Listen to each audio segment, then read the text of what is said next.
Buenas tardes, mi nombre es Natalie López Delgado, soy estudiante de la Universidad Abierta a Distancia de México y en apoyo con la Fundación Dime y Juntos lo hacemos, estoy realizando mi servicio para la licenciatura en Promoción y Educación para la Salud. El día de hoy vamos a tener una plática que el tema es el siguiente: autoestima. Y las preguntas detonadoras son: ¿qué es la autoestima? ¿Cuáles son los componentes de la autoestima? ¿Qué es el alta y baja autoestima? ¿Qué son las distorsiones cognitivas? ¿Y cuál es el mejor tratamiento para la autoestima? La autoestima es un factor importante a considerar en la vida de las personas en general y en particular. En el tema del desempeño y de las actitudes hacia las actividades académicas de los estudiantes. De acuerdo con Rice, la autoestima de una persona es la consideración que tiene hacia sí misma. Señala este autor que ha sido denominada como el vestigio del alma y que es el ingrediente que proporciona dignidad a la existencia humana. La autoestima se desarrolla a partir de la interacción humana, mediante las cuales las personas consideran importantes unas para las otras. El yo evoluciona por medio de pequeños logros, reconocimientos y el éxito. Molina, en Olivares, considera que la autoestima tiene un significado complejo y que precisa de 4 componentes en su definición. Es una actitud ya que contempla las formas habituales de pensar, actuar, amar y sentir de las personas para consigo mismas. Tiene un componente cognitivo que se refiere a las ideas, opiniones, creencias, percepciones y procesamiento de la información que poseen las personas respecto de sí mismas. Tiene un componente afectivo que incluye la valoración de lo positivo y negativo, involucra sentimientos favorables y desfavorables, agradables o desagradables que las personas perciben de sí mismas. Tiene un componente conductual porque implica la intención y decisión de actuar, de llevar a la práctica un comportamiento consecuente y coherente.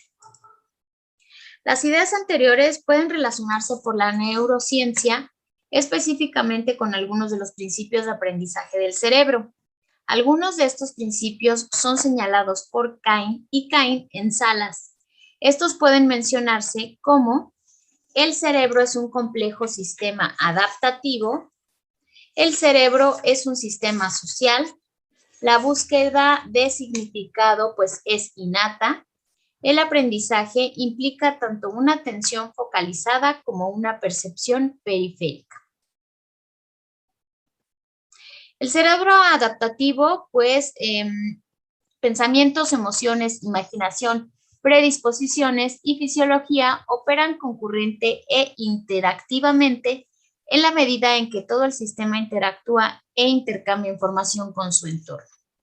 En el cerebro, es un cerebro social, quiere decir que las personas empiezan a ser configuradas a medida que sus cerebros receptivos interactúan con el entorno y se establecen relaciones interpersonales. Está claro que a lo largo de la vida, los cerebros cambian en respuesta a los compromisos de las demás personas, de tal modo que estas pueden ser vistas siempre como partes integrales de sistemas sociales más amplios. En realidad, parte de la propia identidad depende del establecimiento de una comunidad y de la posibilidad de pertenecer a esta. En consecuencia, el aprendizaje y el desarrollo de la autoestima están influidos por la naturaleza de las relaciones sociales dentro de las escuelas, se encuentran las personas, donde se encuentran las personas. En cuanto a la búsqueda de significado es innata, quiere decir que en lo esencial la búsqueda de significado está dirigida por metas y valores personales. La búsqueda de significado se ordena desde la necesidad de alimentarse y encontrar seguridad mediante el desarrollo de las relaciones interpersonales y de sentido de identidad, para una exploración del propio potencial y búsqueda de lo trascendente. En cuanto al aprendizaje, implica tanto una atención focalizada como una percepción periférica. Quiere decir que el cerebro absorbe información de lo que está directamente consciente y también de lo que se encuentra más allá del centro inmediato de atención. Y por último, el aprendizaje es un proceso de desarrollo Quiere decir que en muchos aspectos pues no existe límite para el crecimiento ni para las capacidades de los seres humanos de aprender y pues las neuronas, siguen siendo capaces de realizar y reforzar nuevas conexiones a lo largo de toda la vida. Otra verdad que parece que para muchas personas no está totalmente enteradas de todas las creencias que tienen sobre sí mismas. Algunas tienen autoimágenes y autoestimas altamente desarrolladas, mientras que otras pues solo tienen una autoimagen y autoestima mal acabada e inarticulada, en sí misma. Existe una actividad estructurada conocida como ¿quién soy yo?, que ilustra esta observación. Señalan Ainsberg y Patterson, 1981, para realizar esta actividad, pues se requieren dos personas participantes, una que pregunta y otra que responde. La persona que pregunta simplemente repite el cuestionamiento. ¿Quién es usted? Con cada cuestión, la persona que responde debe de dar una descripción de sí misma. Se ha encontrado que la mayoría de las personas se describen a sí mismas por los roles familiares, educativos o vocacionales que desempeñan. Relativamente pocas responden a más de 10 preguntas y muchas no pueden dar autodescripciones más allá de sus roles. El siguiente es pues los componentes de la autoestima. De acuerdo con Gastón de Mesaville, 2004, existe una serie de aspectos interrelacionados que componen la autoestima. A partir de esta concepción, pues presenta un modelo propio al que ha denominado proceso de la autoestima. En este se considera la autoestima según dos dimensiones complementarias. Una actitudinal inferida integrada por tres componentes que son la autoimagen, la autovaloración y la autoconfianza. Y una dimensión conductual observable conformada por otros tres componentes que es el autocontrol, la autoafirmación y la autorrealización.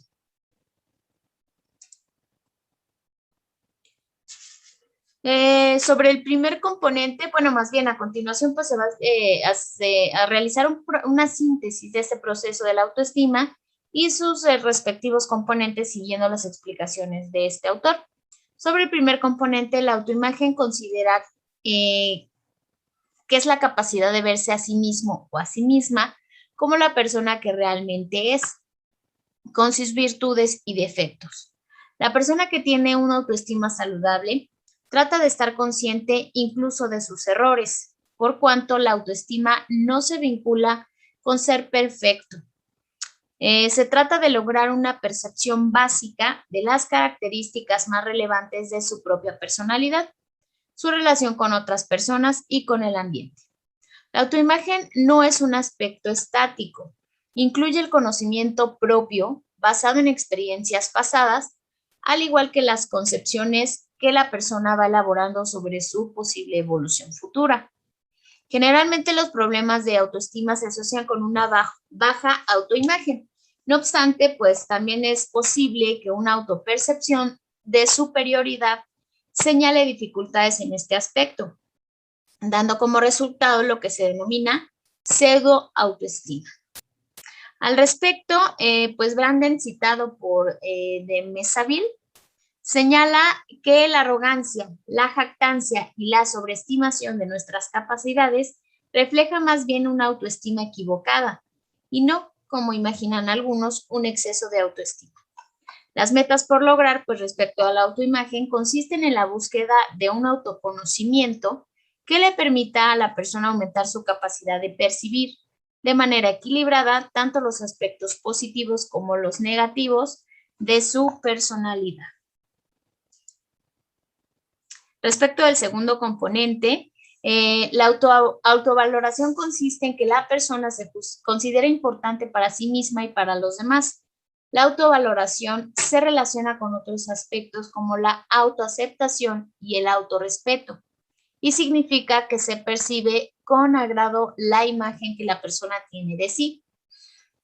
Branden de Mesaville Designa la autovaloración como el respeto a uno mismo o a una misma y la define como la confianza en nuestro derecho a triunfar y a ser feliz, el sentimiento de ser respetables, de ser dignos y de tener derecho a afirmar nuestras necesidades y carencias o alcanzar nuestros propios morales, los principios morales, perdón, y gozar del fruto de nuestros esfuerzos.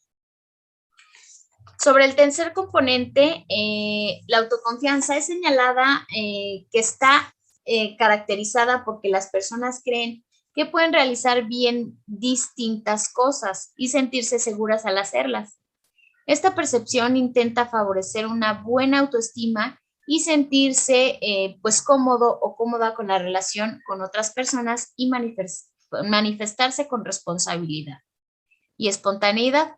La autoconfianza se traduce en que la persona crea en sí misma y en sus propias capacidades para enfrentar distintos retos, lo que a su vez pues la motiva a buscar oportunidades que le permitan poner en práctica y mostrar sus componentes.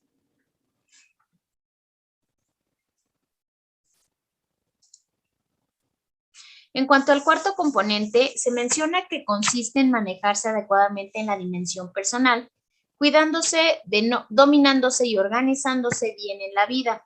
Significa la capacidad de ordenarse apropiadamente y ejercer un dominio propio que pueda fomentar tanto el bienestar personal como el de grupo al que pertenecen. Por lo tanto, el término autocontrol incluye otros aspectos, tales como el autocuidado, la autodisciplina, la organización propia o el manejo de sí mismo. La capacidad de autocontrol con frecuencia se ve limitada en aquellas personas con una baja autoestima. Esta falta de capacidad se manifiesta en una situación de descontrol en diversas áreas, tales como el autocuidado, el manejo de las emociones, las relaciones interpersonales, hábitos de trabajo, de estudio o de la vida en general, y la falta de habilidad para organizar acciones en pro del logro de metas deseadas. La meta de superación en este aspecto del autocontrol consiste en adoptar destrezas adecuadas de autocuidado personal y patrones de comportamiento caracterizados por una buena disciplina y organización existencial. Sobre el quinto componente, la autoafirmación, se define como la libertad de ser uno mismo y poder tomar decisiones para conducirse con autonomía y madurez. Se caracteriza por la capacidad que tiene la persona de manifestarse abiertamente cuando expresa sus pensamientos, deseos o habilidad. Además, incluye otras capacidades tales como la autodirección y la asertividad personal. Las personas que no se aprecian lo suficiente y valoran poco sus capacidades y cualidades, con frecuencia se abstienen de participar o decidir debido al temor que les provoca el poder equivocarse frente a otras personas. Este tipo de comportamiento las conduce a anularse ante las oportunidades de expresar sus opiniones y talentos. La meta de superación es el componente en el componente de la autoafirmación. Consiste en encontrar formas saludables de expresar el pensamiento y habilidades ante las demás personas y conducirse de manera autónoma, sin llegar a los extremos de sobredependencia o autosuficiencia exagerada. Respecto del último componente de la autoestima, la autorrealización de Merceville, explica que consiste en el desarrollo y la expresión adecuada de las capacidades, de modo que la persona pueda vivir una vida satisfactoria y de provecho para sí misma y para otras personas. Implica también la búsqueda del cumplimiento de las metas que conforman el proyecto de vida de su existencia. El alta y baja autoestima, pues en primera instancia se señala que existen dos razones por las cuales este tema es importante. Una es que la autoestima de una persona no se ve, sino que se elaboran conjeturas sobre esta a partir de la conducta evidente y pues estos patrones de conducta suministran datos a partir de los cuales se pueden hacer inferencias diagnósticas razonables. La segunda razón es que a menudo algunos patrones de conducta pueden parecer extraños a primera vista. No obstante, si se les vincula con la autoestima subyacente, se pueden comprender su significado. Coppersmith, citado por Ainsberg y Patterson en 1981, considera que las personas con alta, media y baja autoestima tienen diferentes expectativas para el futuro. Difieren respecto de la asertividad personal y tienen diferentes estilos básicos para enfrentar el estrés. Se señala que las personas con una autoestima alta enfocan las tareas y a las otras personas con la expectativa de que sean exitosas y bien recibidas. Confirman y confían en sus percepciones y juicios y creen que pueden dirigir sus esfuerzos a soluciones favorables. Sus autoactitudes positivas les permiten aceptar sus propias opiniones y otorgar crédito y confianza a sus reacciones y conclusiones, lo cual pues a su vez le facilita seguir sus propios juicios cuando existe una diferencia de opinión y considerar las nuevas ideas. Esa confianza en sí misma, pues acompañada con sentimientos de justicia, es probable que les provean la convicción de que es correcta y las animen a expresar sus convicciones. Por otra parte, pues las actitudes y expectativas que dirigen a la persona hacia una alta autoestima, a una mayor independencia y creatividad social, también conducen pues a una acción social más asertiva y vigorosa. Es probable que sea más participativa que pasiva en los grupos de discusión, reporte menos dificultad estableciendo amistades y exprese opiniones aun cuando sepa que éstas pueden llevarla a una recepción hostil. Otras características señaladas para estas personas son que les gusta estar solas y les gusta estar con otras personas. Son felices con lo que son la mayoría de tiempo, escuchan a los demás, pero deciden por sí mismas, son capaces de ser firmes y no sienten la necesidad de someterse, rebelarse o escapar, gozar el día de hoy y esperar con alegría el mañana, pueden dar y recibir amor, pueden tolerar la ira de los demás y mostrarse airadas ellas mismas, tienen más facilidad para perdonar y olvidar, son capaces de gozar su individualidad, pueden invertir emociones y entusiasmo en personas, causas y cosas, les importa este mundo y aprecian su papel y responsabilidad como parte de él. El resultado de ser una persona con una alta autoestima y responsable de su vida es ser una persona actualizada de sí misma y autotrascendente.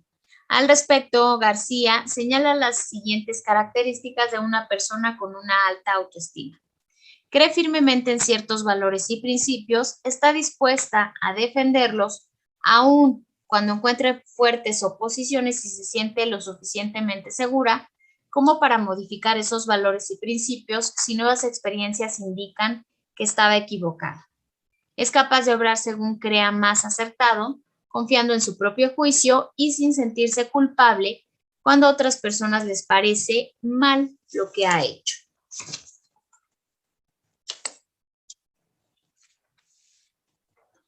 No emplea demasiado tiempo para preocupándose,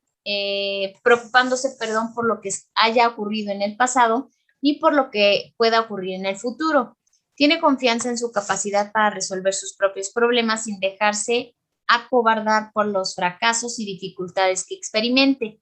Se considera realmente y se siente igual como persona a cualquier otra, aunque reconoce diferencias en talentos específicos, prestigio profesional o posición económica.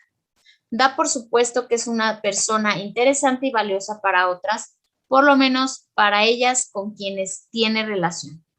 No se deja manipular por las demás personas, aunque está dispuesta a colaborar si le parece apropiado y conveniente. Reconoce y acepta en sí misma una variedad de sentimientos e inclinaciones, tanto positivas como negativas, y está dispuesta a revelarlas a otras personas si le parece que vale la pena.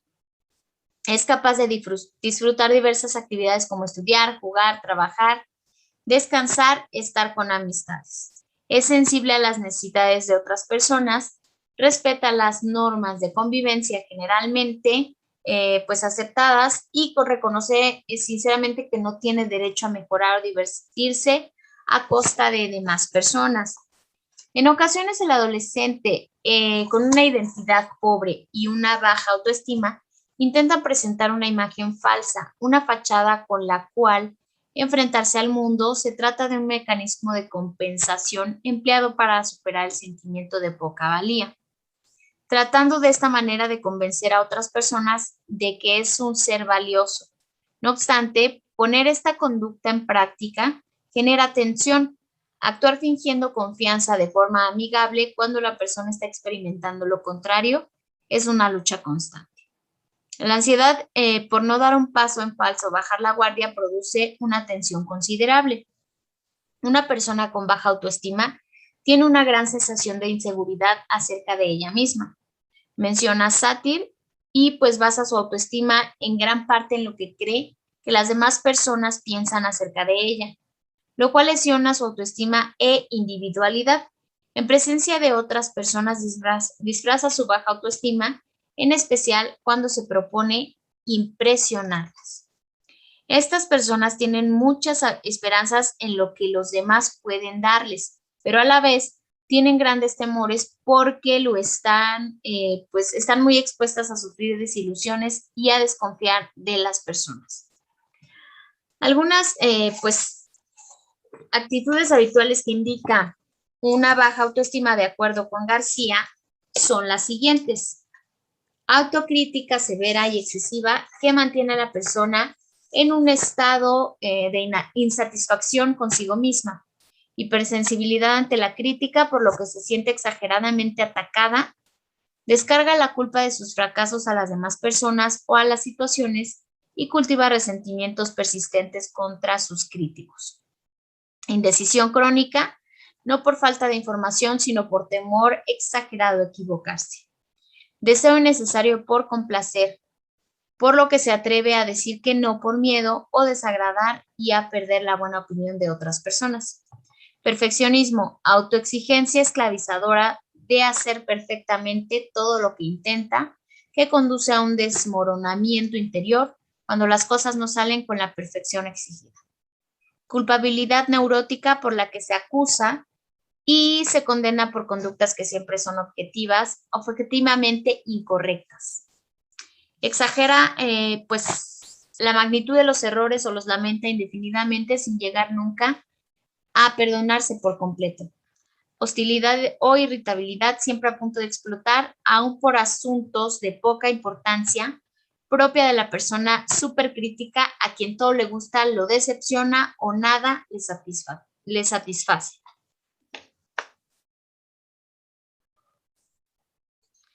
Las siguientes distorsiones cognitivas. En este tema propio de los enfoques cognitivos, y ciertamente, pues señala Naranjo, el rasgo más común, más importante que unifica esos enfoques es el énfasis en que se otorga las cogniciones tanto en la génesis de los trastornos como en el proceso de cambio. El término cognición incluye, entre otras, ideas, imágenes, creencias y expectativas, es decir, no se refiere únicamente a un proceso intelectual, sino a procesos complejos de significado en el que participan emociones, pensamientos y conductas. Las emociones traducen la manera en que se perciben las cosas. Es un hecho neurológico que antes de experimentar algo, pues se debe procesar mentalmente y darle un significado. Si la percepción queda deformada en la mente, pues la respuesta emocional será desproporcionada. La persona que se puede sentir mal, descontenta de sí misma a causa de esta distorsión, esto es, la autoestima disminuye producto de un proceso mental mal estructurado. Sala señala que las emociones son críticas para la elaboración de pautas de significado. Lo que aprendemos es influido y organizado por las emociones y los conjuntos mentales que implican las expectativas, inclinaciones y prejuicios personales, autoestima y la necesidad de interacción social. Las emociones y los pensamientos se moldean unos a otros y no pueden separarse. Beck, citado por Feixas y Miró, y García en Garrido y García han identificado una serie de distorsiones cognitivas sobre las cuales se hace referencia a continuación. Pensamiento autoabsolutista de tipo todo o nada o pensamiento dicotómico. Se manifiesta en la tendencia de ver a todas las experiencias según dos posibilidades opuestas, tomando una de ellas, por ejemplo, o soy una persona perfecta o soy un desastre. La otra es sobre generalización, que es el proceso de establecer una regla o conclusión general a partir de detalles que no la justifican para tratarse de hechos aislados que no se pueden aplicar a otras situaciones. Es decir, se elabora una regla a partir de uno o dos hechos aislados y se aplican indiscriminadamente en otras situaciones. Por ejemplo, siempre estaré solo como esta tarde. En casos extremos se llega a la etiquetación soy indeseable. El siguiente es el filtro mental o abstracción selectiva. Consiste en atender solo a los aspectos negativos de una situación, sin considerar otros aspectos, aunque sean más relevantes. Por ejemplo, de un trabajo elaborado, la persona solo se fija en un pequeño error cometido, en lugar de valorarlo más globalmente en todos sus aspectos, o la persona que piensa que su vida es una calamidad porque tiene un problema afectivo, pero con una situación laboral magnífica. La siguiente es la personalización, que es la tendencia a atribuirse sin base para ello, pues la responsabilidad de errores o hechos extremos o suponer que todo lo que le ocurre está relacionado con uno mismo o con una misma. Por ejemplo, alguien que en la familia se muestra de mal humor o triste y la persona se siente culpable, pues considera que ella lo provocó. La siguiente es sacar conclusiones precipitadas o influencia arbitraria. Se trata de llegar a conclusiones precipitadas sin disponer de datos suficientes que la apoyen. Presenta variantes, que son la lectura de pensamiento, y se presume tener la capacidad de tener lo que otra persona está pensando sin molestarse en comprobarlo o preguntarlo. Por ejemplo, se cree que un amigo está decepcionado por algo sin haberlo hablado con él.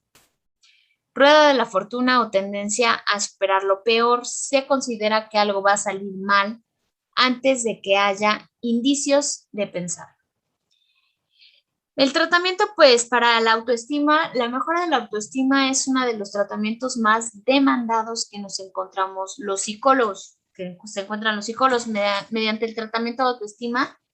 No solo se consigue reforzar la imagen que tenemos de nosotros mismos, sino que suelen ser objetivos a tratar. El tratamiento psicológico de la autoestima pues se enfoca realizando en la evaluación inicial aspectos como cómo es tu diálogo interno y qué te dices y cómo te lo dices. En qué situaciones te sientes mal, qué temes, qué evitas, cómo es tu nivel de exigencia, cómo te relacionas con los demás, cuáles son tus expectativas hacia ellos, cómo te expresas, etc.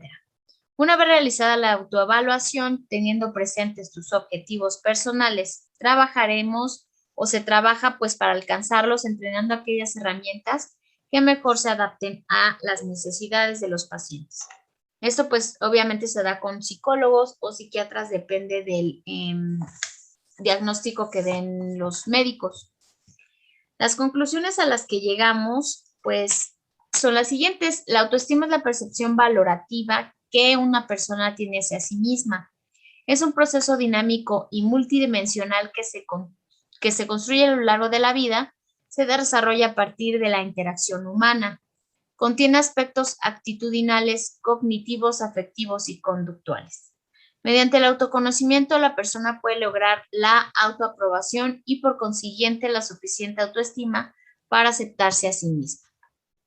Para que la persona tenga una autoestima alta, debe existir una correspondencia entre el concepto de sí misma y su yo ideal. Existe una serie de aspectos interrelacionados que componen la autoestima, la autoimagen, la autovaloración, la autoconfianza, el autocontrol, la autoafirmación y la autorrealización. Y también existe pues una gama de conductas que se correlacionan tanto con la alta como la baja autoestima. Entre ellas son las expectativas hacia el futuro, la asertividad personal, estilos cómo enfrentar el estrés, el locus de control, la toma de riesgos, el temor al fracaso y el nivel de aspiraciones. El autoconcepto y por ende la autoestima está determinada en parte por lo que la persona cree que otras, en especial aquellas que considera significativas, piensan en ella. Las cogniciones crean los estados de ánimo, los pensamientos negativos provocan una baja autoestima y son consecuencia de distorsiones cognitivas. Si se corrige el sistema equivocado de pensamiento, se puede mejorar la autoestima. Una autoestima pobre y persistente parece estar relacionada con el bajo rendimiento académico, la depresión y otras situaciones como la delincuencia. Los estudiantes y las estudiantes con actitudes negativas hacia sí imponen limitaciones para sus logros. El autoconcepto y por consiguiente la autoestima predice e influencia los logros en los centros educativos desde la primaria hasta la universidad. Los estudiantes son autoconceptos claros y una autoestima positiva tienden a lograr puntajes de competencia educativa más altos. Y pues facilitar el logro de autoestimas positivas en la población estudiantil debe ser una meta del proceso educativo. Espero que esta información les haya sido útil y de ayuda y podamos ayudar nosotros mismos también a las personas que pensamos que tienen una autoestima baja y pues seguir apoyando a las personas que tienen una autoestima alta. Que tengan bonito día. Gracias.